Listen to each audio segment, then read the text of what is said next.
Hi everyone, তোমরা দেখতে পাচ্ছ অনেকগুলো পুতুল একসাথে রয়েছে আর সেগুলোকেই একটু লাইন বাই লাইন করে শোকেসে সাজিয়ে রাখছিলাম। আর এই ভিডিওটা না অনেক দিন ধরে ফোনে পড়েছিল।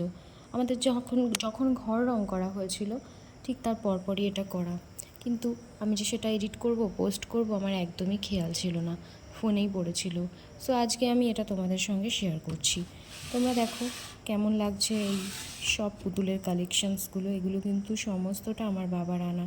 শান্তিপুরে যে রাসের মেলা হয় সেখান থেকেই এগুলো কেনা, আর এগুলোর বয়স কিন্তু অনেক বছর হয়ে গেছে। ঠিক কতটা কম করে এগুলো 10 থেকে 12 তো হয়েই গেছে, তার বেশি।